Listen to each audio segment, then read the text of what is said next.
Praise the lord. Good evening. प्रभु का praise the धन्यवाद। इवनिंग। हमने यशायाह का 13वां अध्याय भी पढ़ लिया।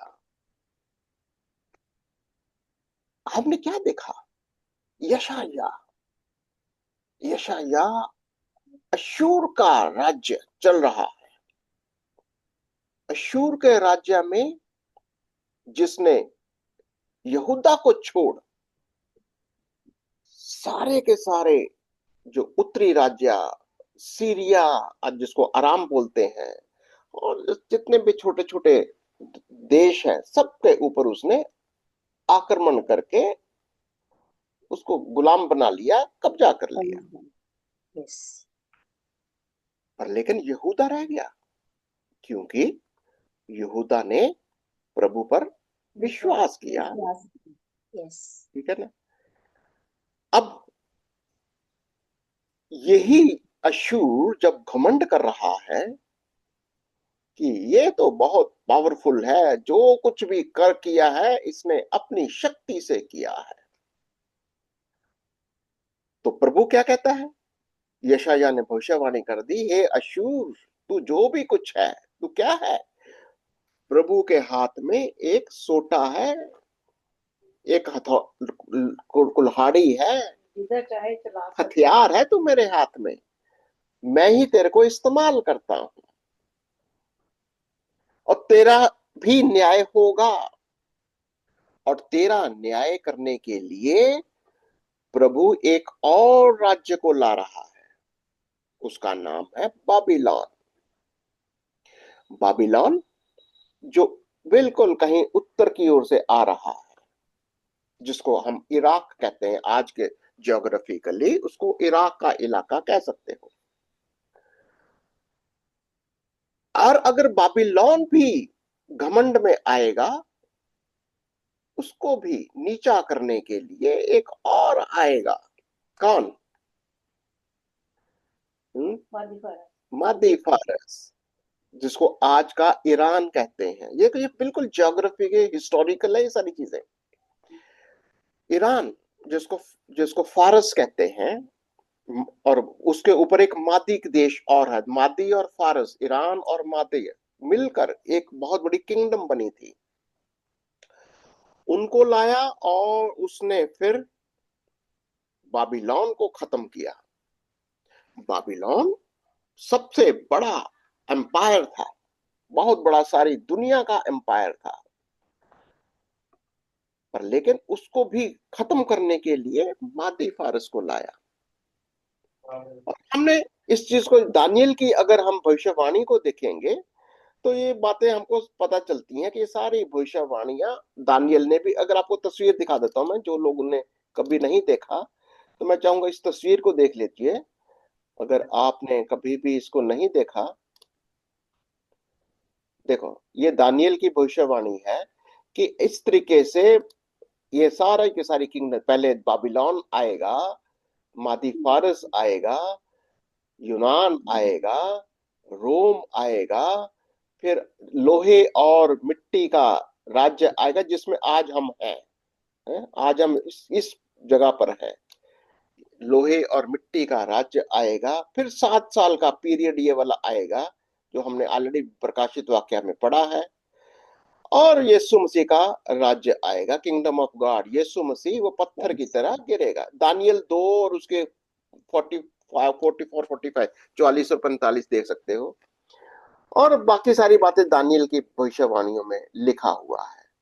पर लेकिन ये भविष्यवाणियां किसकी ओर इशारा करती हैं? कुछ पशु हैं, जैसे बाबिलोन का पशु कौन है? एक शेर की तरह। जैसे मादी फारस का पशु कौन है? एक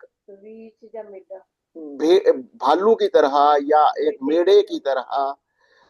जो यूनान है वो एक लेपर्ड की तरह, यानी चीते की तरह, या बकरे की तरह। या ये जो रोमन है, ये भी एक गंदा सा जानवर है, भयंकर सा जानवर है, ये इसकी तरह है। ठीक है ना? और ऐसे करके अभी देखो, हमारा समझाने का मतलब क्या है? जितने भी राजा हैं, एक पशु की तरह है। पशु मतलब जब फ्लैश, सिर्फ शरीर में हो तुम, क्योंकि जानवर एक शरीर होता है। अगर हम प्रभु की आत्मा के बिना हैं, अगर हम परमेश्वर की आत्मा के बिना, हम भी पशु हैं। प्रिंसिपल को समझना होगा। प्रिंसिपल ये है कि बिना परमेश्वर की आत्मा के, बिना प्रभु के उस प्रेम, उसकी उपस्थिति से, हम पशुओं से ज्यादा कुछ नहीं है। ये राजा लोग जितने भी हुए हैं, उनके ऊपर कोई ना कोई स्पिरिट होती है।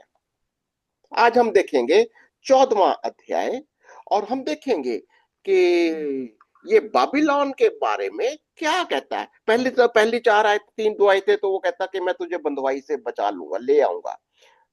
14 का पहली 2 आयतें पढ़ लीजिए पहले। हम्म, मैं पढ़ूं? हम्म।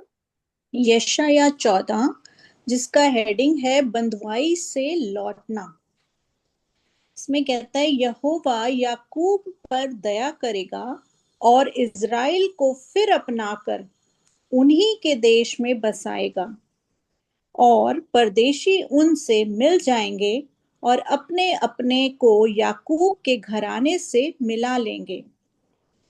देश देश के लोग उनको उन्हीं के स्थान में पहुंचाएंगे, और इज़राइल का घराना यहोवा की भूमि पर उनका अधिकारी होकर उन उनको दास और दासियां बनाएगा, क्योंकि वे अपने बंधुआई में ले जाने वालों को बंदी बनाएंगे, और जो उन पर अत्याचार करते थे उन पर वे शासन करेंगे। क्या है भविष्यवाणी? ये इज़राइल को बोल रहा है, तुमको जिसने गुलाम बनाया, किसने गुलाम बनाया?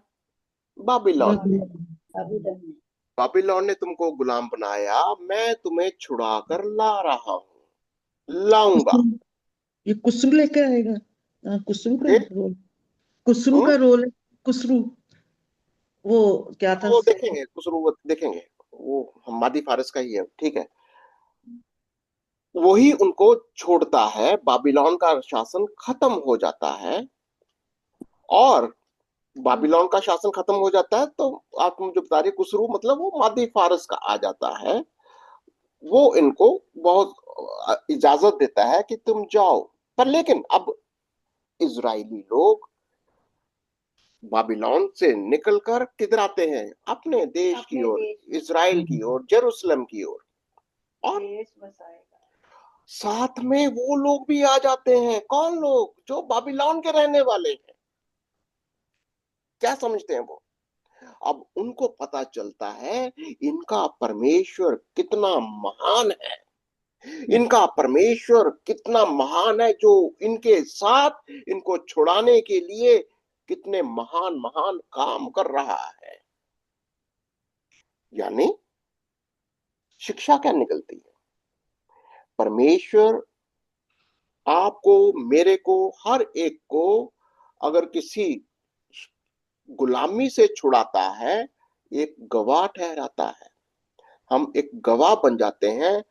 इज़राइल, यहूदा एक गवाह बन गया, और लोगों ने कहा, देखा, उनकी जिंदगियों को देखा कि कैसे बाबिलोन से छुड़ाकर यहां पर वापस लेकर आया जा रहा, कैसा महान परमेश्वर है ये। और उन्होंने, उन्हीं के कहते कि हम तो इसी परमेश्वर को, इसी पर विश्वास करेंगे। और देखो यहाँ पर वो सब चीजें हो रही हैं। पर लेकिन वो बाबिलोन के बारे में क्या कह रहा है? आइए तीसरी आयत से देखते हैं। तीसरी आयत में लिखा है, जिस दिन यहोवा तुझे तेरे संताप और घबराहट से और उस कठिन श्रम से जो तुझसे लिया गया विश्राम देगा, उस दिन तू बेबीलोन के राजा पर ताना मारकर कहेगा, परिश्रम कराने वाला कैसा नष्ट हो गया है, सुनहले मंदिरों से भरी नगरी कैसी नष्ट हो गई है। क्या कह रहा है वो? जिस दिन यहूदा, इज़राइल, मैं तेरे को छुड़ा लूंगा, तब तू जान जाएगा ये बाबिलोन क्या चीज है। बेबीलोन के राजा को ताना मारकर कहेगा, परिश्रम कराने क्या वाला ये कैसा सचमुच है। में एक फिजिकल राजा है, या कोई एक आत्मिक चीज है कोई? आत्मिक है। आत्मिक चीज है। हम्म अब वो समझ जाएगा। अभी यहाँ पर इज़राइल जिनको छुड़ाया गया, वो कहता है कि अब मैं, तब तुम समझ जाए, जिस दिन यहोवा तुझे तेरे संताप और घबराहट से उस कठिन धर्म श्रम से तुझसे दिया गया विश्राम देगा, उस दिन तू बाबिलोन के राजा पर ताना मारकर कहेगा, विश्राम कराने वाला कैसा नष्ट हो गया। कैसे नष्ट हो गया, सुनहले मंदिरों से भरी नगरी कैसे नष्ट हो गई। कैसे नष्ट हो गई। 5वीं आयत। यहोवा ने दुष्टों के सोंटे को और अन्याय से शासन करने वालों के लठ को तोड़ दिया है। यानी जैसे अशूर को बोला था, तू एक सोटा है, तू मेरे हाथ में कुल्हाड़ा है।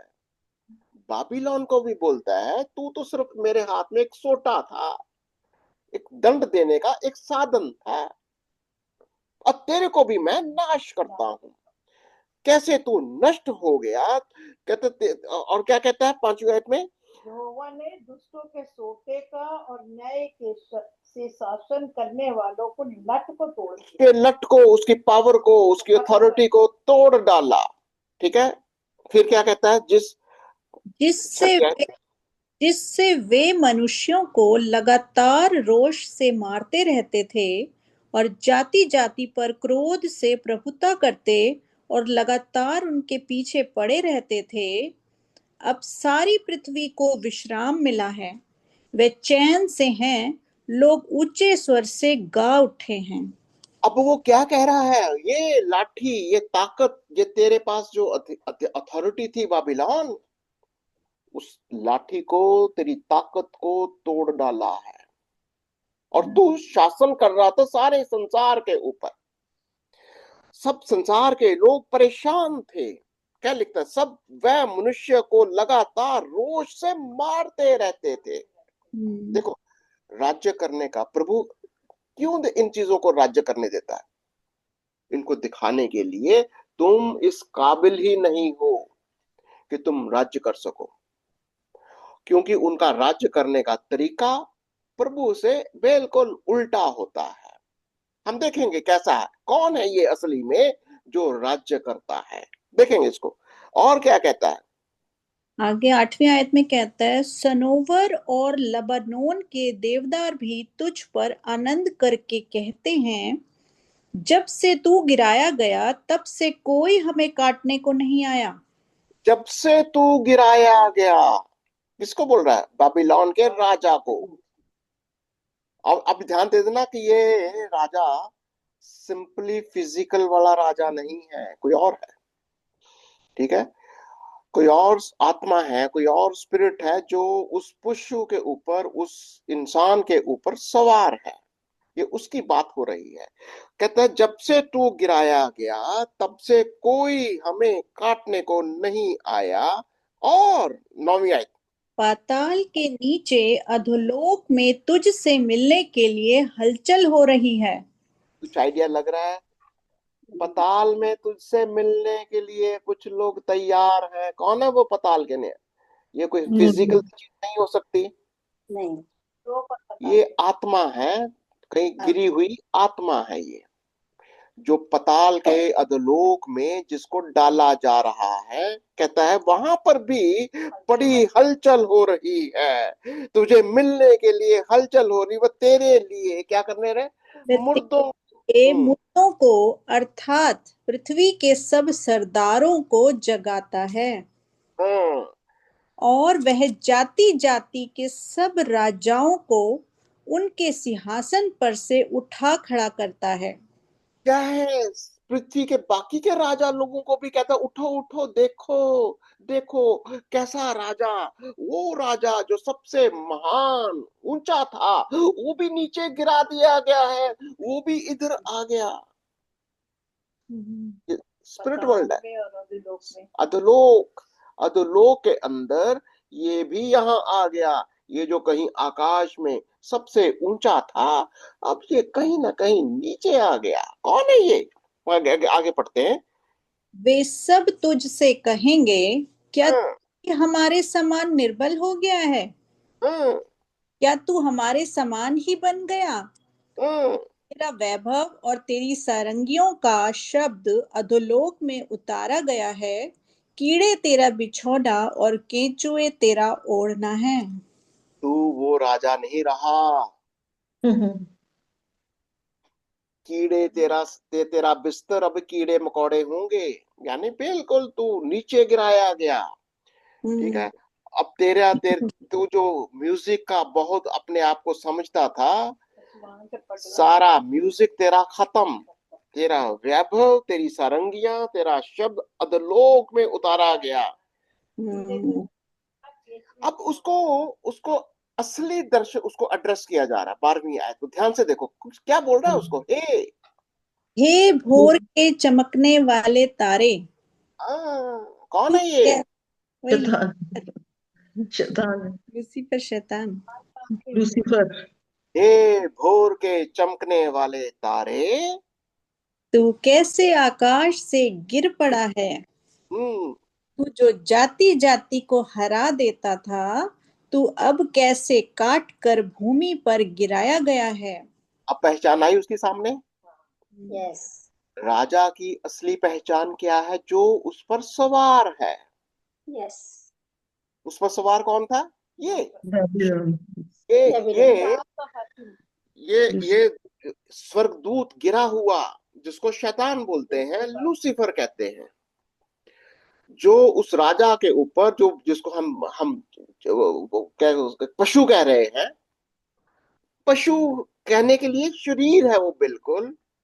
दरअसल में उस पर सवार ये स्वर्गदूत है, ये बाबिलोन है। इसलिए जब भी मैं आपको पढ़ाता था, पर याद है प्रकाशित वाक्य में मैं आपको बार बार कहता था, बाबिलोन एक स्पिरिट है। बाबिलोन एक आत्मा है, जो उस समय 666 जो शैतान है, एंटी क्राइस्ट, मसीह विरोधी है, उस पर सवार है। बाबिलोन एक आत्मा है जो प्रकाशित वाक्य में भी दिखाई देती है। हमने इसको पढ़ा भी है। अब वो क्या कहता है कि तू कैसे आकाश से गिरा, और तू जाति जाति को हरा देता था, तू अब कैसे काट कर भूमि पर गिराया गया। और तू मन में क्या सोचता था? 13वीं आयत। तू मन में कहता तो था, हम्म, स्वर्ग पर चढ़ूंगा, मैं अपने हम्म, सिंहासन को ईश्वर के तारागण से अधिक ऊंचा करूंगा हम्म। और उत्तर दिशा की छोर पर सभा के पर्वत पर विराजूंगा। क्या चल रहा है इसके माइंड के अंदर? ये घमंड की आत्मा किस लेवल की आत्मा है? ईश्वर का मुकाबला कर रहा है अपने हमेशा। आप को परमेश्वर के सिंहासन से भी ऊंचा सिंहासन बनाना मांग रहा है। कैसा सिंहासन है इसका? कहता, मैं तू अपने मन में कहता तो था, स्वर्ग पर चढ़ूंगा, मैं अपने सिंहासन को ईश्वर के तारागण से भी उससे भी अधिक ऊंचा। यानी कितना घमंड है उसका, कि परमेश्वर के सिंहासन से भी ऊंचा सिंहासन बनाऊंगा मैं। उत्तर दिशा की छोर पर सभा के पर्वत पर गुजारूंगा। हाँ।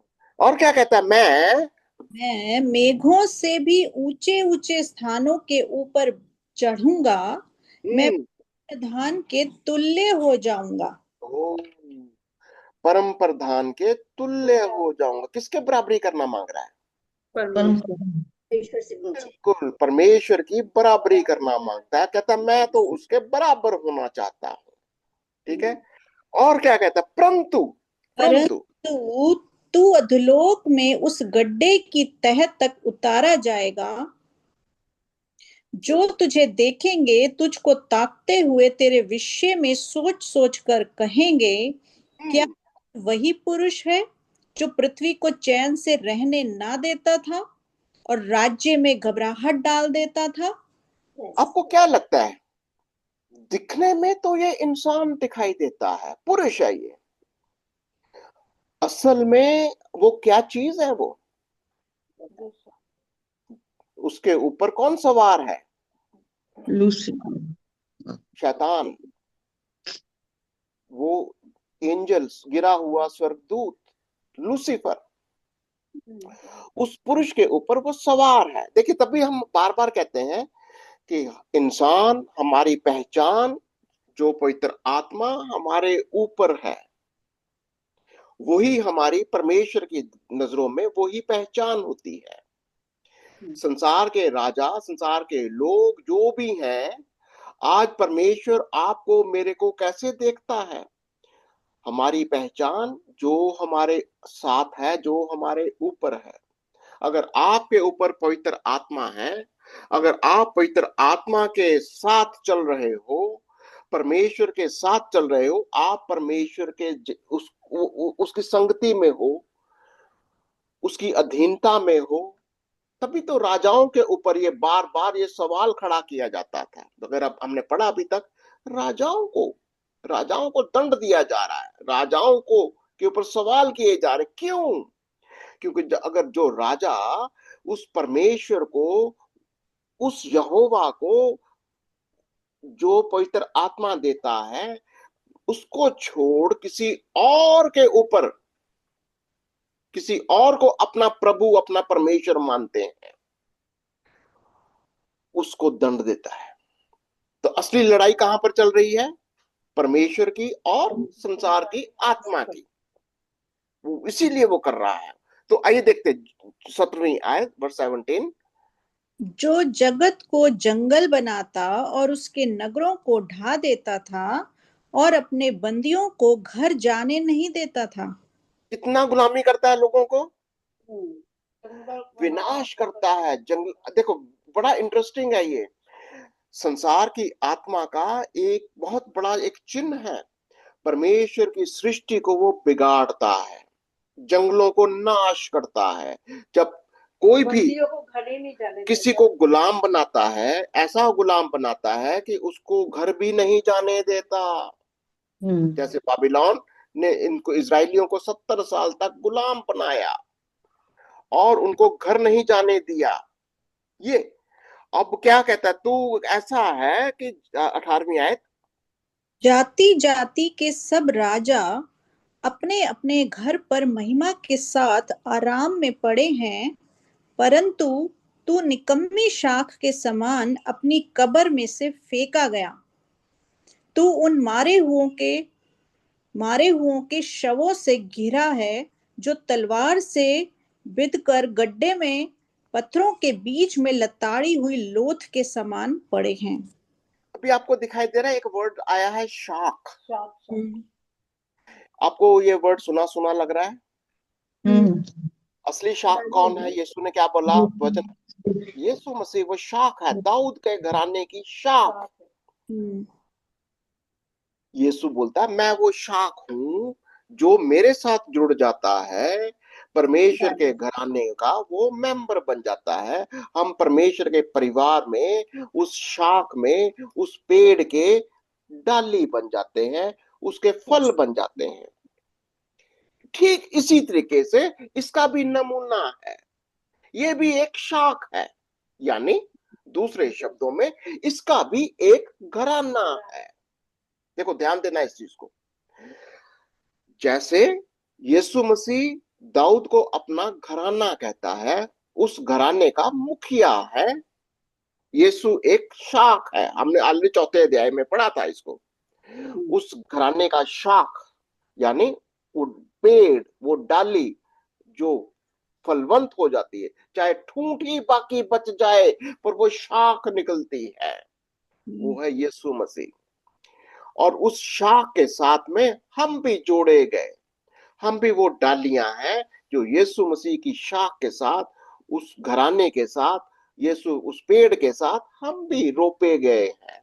पर लेकिन ये संसार, ये बाबिलोन, ये शैतान, जो लूसीफर है, जो नीचे गिराया गया है, इसका भी एक वंश है। याद है जब उत्पत्ति 4 और उसकी कौन सी 15 या 17, कौन से, तेरे वंश को और स्त्री के वंश के बीच में मैं क्या करूंगा? बैर पैदा करो। 4:16 क्या 3:16 स्त्री क्या स्त्री का वंश कौन हो गया? यीशु मसीह। शैतान का वंश क्या हो गया? ये संसार से शैतान। तो ये वो वंश है। देखो इस बात को समझना होगा कि ये तेरा वंश। फिर से ध्यान दो 19 आयत को। परंतु तू निकम्मी शाख के समान अपनी कब्र में से फेंका गया। और इसकी शाख के साथ और कौन कौन जुड़े हुए हैं? मरे उन हुए। मारे हुओं के शवों से घिरा है, जो तलवार से कर गड्ढे के स्थानों में पत्थर के बीच आटी हुई डोर के समान पड़े। और उनके साथ और कहते इसका वंश का क्या हाल चाल है? देखो 20 आयत में। तू उनके साथ कब्र में ना गाड़ा जाएगा, क्योंकि तूने अपने देश को उजाड़ दिया और अपनी प्रजा का घात किया है। और कर्मियों के वंश का नाम भी कभी ना लिया जाएगा। यानी तेरे वंश को याद भी नहीं किया जाएगा, तेरे वंश का नाम भी नहीं लिया जाएगा, ये कहा जा रहा है। और क्या कहता? उनके पूर्वजों के अधर्म के कारण पुत्रों के घात की तैयारी करो, ऐसा ना हो कि वे फिर उठकर पृथ्वी के अधिकारी हो जाएं और जगत में बहुत से नगर बसाएं। किनके पूर्वजों के बारे में? इसी वंश की बात हो रही है। इसी वंश के ऐसा करो कि अब ये दोबारा ना आए। तो असल में लड़ाई क्या है? इसको खत्म करो। ये जो शैतान है, इसको पूरे खत्म कर दो। हाँ, इस शाख को, इसको खत्म करो। तो प्रभु इसलिए वो कहता है कि वो, मैं इसको 22 आयत से देखो जरा, 22 और 23 आयत में परमेश्वर बाबिलोन का नाश करेगा। 22 में कहता है, सेनाओं के यहोवा की यह वाणी है, मैं उनके विरुद्ध उठूंगा और बेबीलोन का नाम और निशान मिटा डालूंगा। बेटों पोतों को काट डालूंगा, यहोवा की यही वाणी है। मैं उसको साही की मान और जल की झीलें बना दूंगा, और मैं उसे सत्यानाश की झाड़ से झाड़ डालूंगा। सेनाओं के यहोवा की यही वाणी है। यहां तक जो यशाया है वो बबीलोन की भविष्यवाणी करके बता रहा है, देख अशूर अशूर का राजा तेरे साथ क्या होने जा रहा, बाबिलोन आएगा और बाबिलोन का भी ऐसा ही होगा। पर लेकिन अशूर को फिर से वापस आता है, फिर से अशूर की बात करता है। अशूर कहता है 24 आयत से पढ़ो, 24 से 27 तक, 24 से 24 में कहता है, सेनाओं के यहोवा ने ये शपथ खाई है, निस्संदेह जैसा मैंने ठान लिया है वैसा ही हो जाएगा, और जैसे मैंने युक्ति की है वैसी ही पूरी होगी, कि मैं अशूर को अपने देश में तोड़ दूंगा और अपने पहाड़ों पर उसे कुचल डालूंगा। तब उसका जुआ उनकी गर्दनों पर से और उसका बोझ उनके कंधों पर से उतर जाएगा। तो किससे बात हो रही थी? बिल्कुल ये अशूर को भी बोला जा रहा है। देखिए, अगर राजा लोगों को समझ में नहीं आता, या तो बुद्धि से मंद है वो, या विश्वास ही नहीं करते। वो इतनी क्लैरिटी से बता रहा है कि अशूर तेरे साथ भी ऐसा ही होगा, तेरा भी नाश ऐसे ही होगा। और क्या कह रहा है वो? यही युक्ति सारी पृथ्वी के लिए ठहराई गई है, और ये वही हाथ है जो सब जातियों पर बढ़ा हुआ है। ये वो हाथ है जो सब, हाथ क्या है उसका? वो एक सोटे को लेता है, किसी दूसरे राष्ट्र को ले, जैसे बाबिलोन को लेता है, बाबिलोन से अशूर को दंड देता है। बाबिलोन सिर उठाता है, मादी फारस को ले आएगा। मादी फारस सर उठाता है, यूनान को ले आएगा। यूनान सर उठाता है, रोम को ले आएगा। रोम सर उठाएगा, किसी और को ले आएगा। और फिर जब ये प्रूव कर देगा कि तुम इस लायक ही नहीं हो। असल में किसको प्रूव कर रहा है कि तुम इस लायक ही नहीं हो? लूसीफर। लूसीफर। इस शैतान की शक्तियां, ये गिरी हुई स्वर्गदूत की शक्तियां जो इस संसार को चलाने का पूरा यत्न कर रहे हैं, इस संसार के हाकिमों को, वही तो वो लड़ाई हो रही। हमारा युद्ध कोई शरीर से नहीं है, शक्तियों से नहीं है, हमारा युद्ध एक आत्मिक सेनाओं से है। याद है ये इफिसियों 6 और उसके कौन से आए थे 10 से पढ़ दस पढ़ दो। दस इफिसियों 10 में लिखा है, इसलिए छः प्रभु छः में और छः हाँ 6 का 10 है, इफिसियों 6 का 10।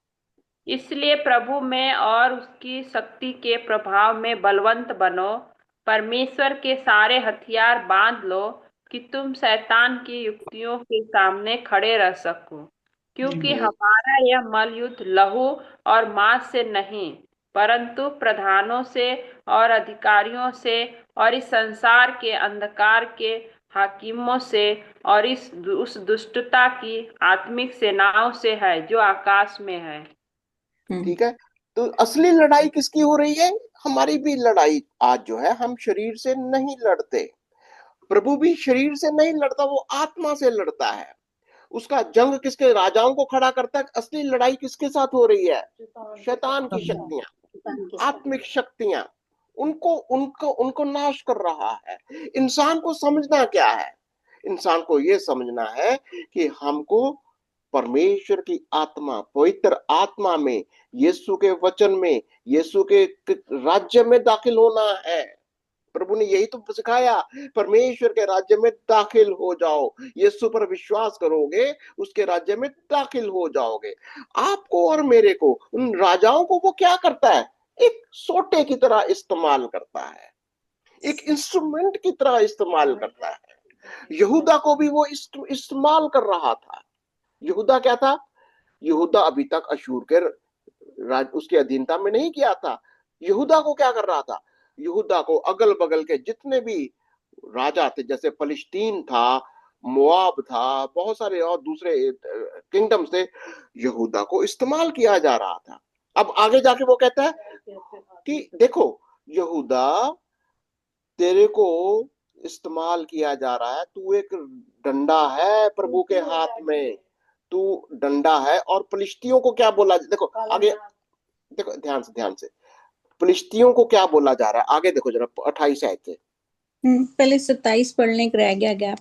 27 में कह रहा था, क्योंकि सेनाओं के यहोवा ने युक्ति की है और कौन उसको टाल सकता है, उसका हाथ बढ़ाया गया है, उसे कौन रोक सकता है।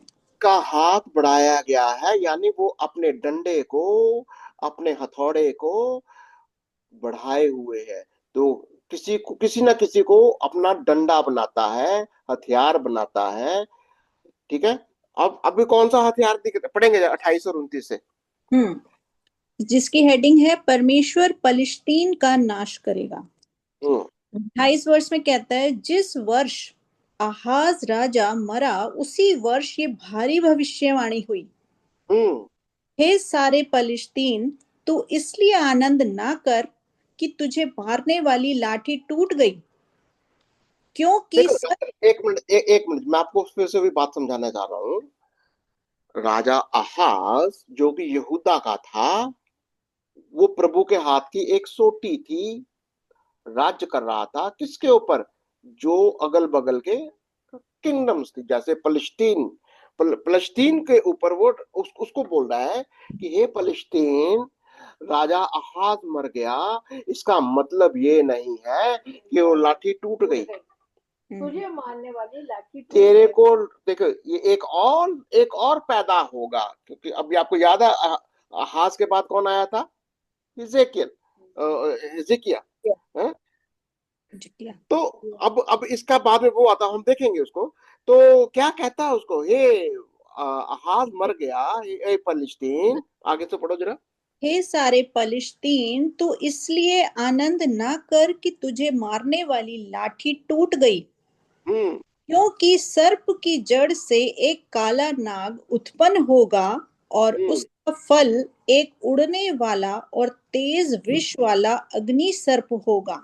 यानी अहाज के बाद एक और आएगा। तो ये मत सोच अहाज मर गया तो प्रभु का डंडा टूट गया, उसकी लाठी टूट गई। अब उसके बाद एक और आने वाला है और वो और खतरनाक होगा। ठीक है ना? और कौन है वो? आगे चलो। तब हिजकिय्याह। कंगालों के तब कंगालों के जेठे खाएंगे और दरिद्र लोग नीडर बैठने पाएंगे, परंतु मैं तेरे वंश को भूख से मार डालूंगा और तेरे बचे हुए लोग घात किए जाएंगे। कौन है ये लोग? फलिस्तीनी। अभी बिल्कुल बाबिलोन जैसे लोग, संसार की आत्मा के लोग, उसका भी एक वंश है। देखो, परमेश्वर के वचन के हिसाब से ये फलिस्तीन जो है, ये संसारिक आत्मा के लोग हैं। इनका एक वंश है। ये वंश क्या है? संसारिक, जैसे बाबिलोन का वंश है, सांप वाला वंश। ठीक है ना? स्वर्ग हाँ। की गली। हे हम्म। हे फाटक तू हाय हाय कर, हे हम्म। नगर तू चिल्ला, हे पलिश्तीन तू सब का सब पिघल जा, क्योंकि उत्तर से एक धुआं उठेगा और उसकी सेना में से कोई पीछे ना रहेगा। तो कौन है ये? इसका मतलब अहाज के बाद एक और आने वाला है। अहाज के बाद कौन आया था? हिजकिय्याह। क्या है? ठीक है, हिजकिय्याह ने, अब वो आएगा और वो तुम्हारे ऊपर डंडा चलाएगा। मैं अब ये सारा का सारा तस्वीर बनती क्या जा रही है? परमेश्वर हर एक राजा को अपना हथियार बनाता है दूसरों पर शासन करने के लिए। अब यहाँ पर यहूदा फलस्तीनियों के लिए एक डंडा है, एक हथियार है जो परमेश्वर उसका इस्तेमाल करता है। ठीक है? और कहता है वो आएगा और तब क्या होगा? तब जाति जाति के दूतों को क्या उत्तर दिया जाएगा? यह कि यहोवा ने सियोन की नींव डाली है और उसकी प्रजा के दीन लोग उसमें शरण लेंगे। बस विश्वास करो कि अगर यहोवा उसके वचन पर, उसकी आज्ञाओं का पालन करोगे, उसकी शरण में आओगे, तो तुम्हें हम इन सब चीजों की, इस शैतान की, इस बाबिलोन की, इसके अधीनता में। आवाज आ रही मेरी? आ रही है। तो यहाँ पर ये जो पूरा का पूरा चैप्टर आपको 13 और 14 में क्या दिखाई दे रहा? अभी 13 और 14 में क्या दिखाई दे रहा? बाबिलोन क्या चीज है और राजा लोग क्या चीज है? आपको क्या दिखाई दे रहा? बेबीलोन एक आत्मा है जो राजाओं पर बैठती है, उनको मतलब उनके बहकावे में राजा लोग आ जाते हैं और फिर जो परमेश्वर है उसको नाश करता है। बिल्कुल। अब बेबीलोन। ये बात तो आज हमारे लिए कैसे एप्लीकेबल होता है? आज अगर हम परमेश्वर और उसके वचन को, उसको विश्वास में नहीं लाते, परमेश्वर का वचन हमको यही सिखाता है कि अगर हम परमेश्वर पर, उसके पुत्र पर विश्वास करते हैं, तो यही पवित्र आत्मा आज हमारे ऊपर समाता है। हमने क्या पढ़ा था? उस प्रभु का आत्मा, उस 11वें अध्याय के अंदर क्या पढ़ा था? 7 फोल्ड स्पिरिट, याद है? द 7 फोल्ड स्पिरिट पराक्रम की पुत्र आत्मा। पर होगी। पढ़ लो। समझ। सात सात 7 फोल्ड स्पिरिट क्या है? कौन कौन सी आत्मा है वो? यहोवा 11 का याद है? आत्मा बुद्धि यहोवा और का न्याय ना करेगा और ना कानों के सुनने के अनुसार न्याय करेगा, परंतु वे कंगालों पर 11 का पहली एक दो आयतन देखो। अच्छे समझ।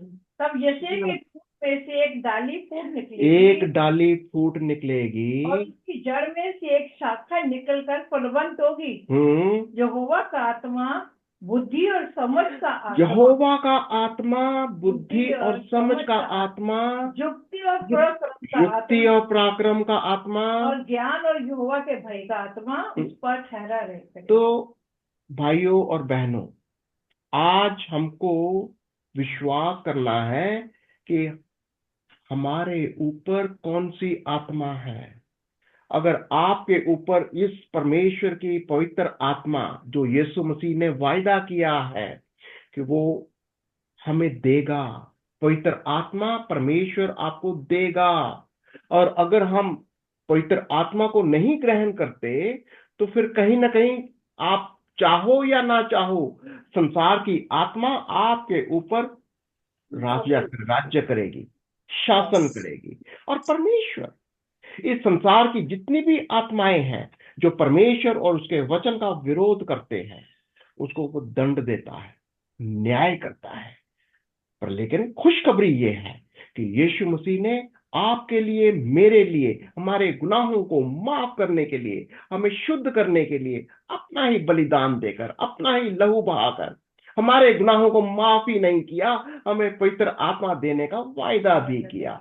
हम आपके लिए प्रार्थना करेंगे अगर आप विश्वास करते हो कि यीशु ही वो राजा है, राजाओं का राजा, सेनाओं का यहोवा, परमेश्वर का पुत्र। अगर आप विश्वास करते हो, आपके पास भी वही आत्मा जो उसके 11वां का चैप्टर 11 की पहली 2 आयतें में हम पढ़े थे कि वो 7-fold स्पिरिट आपके ऊपर भी आने के लिए प्रभु वायदा करता है। विश्वास करिए। अगर आप विश्वास करेंगे, हम आपके लिए प्रार्थना भी करेंगे। आपका कोई प्रार्थना का विषय हो, जरूर कमेंट में लिखिए और इस परमेश्वर के वचन को दूसरों को भी शेयर करिए। पर आज ये जरूरी है कि हम इस परमेश्वर के वचन को बहुत सारे लोगों तक पहुंचाएं। जब तक यीशु आ नहीं जाता, हम परमेश्वर के वचन का सुसमाचार सारी दुनिया तक पहुंचाएं। और हम, ये जिम्मेवारी आपकी और मेरी है, क्योंकि प्रभु का आत्मा हमारे ऊपर है। प्रभु जी, आपका धन्यवाद करते हैं पिता परमेश्वर। जब परमेश्वर हमने बाइबल स्टडी में परमेश्वर जो पढ़ा प्रभु, हमने उसको परमेश्वर हम समझने पाए पिता परमेश्वर। आपने हमें बुद्धि ज्ञान समझ दिया प्रभु जी, हम आपका धन्यवाद करते हैं पिता परमेश्वर। आपके दास ने परमेश्वर जो गहराई से परमेश्वर वचन से जो बातें हमें सिखाई पिता परमेश्वर, उसको हम सीखने पाए पिता परमेश्वर। उसके लिए धन्यवाद करते हैं पिता परमेश्वर और प्रार्थना करते हैं पिता परमेश्वर जो हमने सीखा है प्रभु, हम औरों तक परमेश्वर बताने वाले हूँ पिता परमेश्वर, ताकि लोग सुने पिता परमेश्वर, आपके इन सब चीजों को जान कर परमेश्वर उसके ऊपर चलने वाले बने पिता परमेश्वर। प्रभु जो गहराइयां हमने आज देखी हैं प्रभु, उसके अनुसार प्रभु हम देखते हैं कि पहले कैसा था राजाओं में प्रभु, लेकिन अब जब हम जी रहे प्रभु परमेश्वर के लहू में, जब उसने हमारे सारे पापों को अपने ऊपर ले लिया और हमें अपने सारे हमारी कमजोरियों को परमेश्वर उसने अपने ऊपर लेकर के हमें परमेश्वर जीवन दिया पिता परमेश्वर। उसके लिए मैं धन्यवाद करती हूँ पिता परमेश्वर। सब बातों को प्रभु आपके हाथ पे देती हूँ, यीशु नासरी के नाम से मांगती हूँ प्रभु जी, आमीन। आमीन एंड आमीन। प्रभु आपको बहुत आशीष और बरकत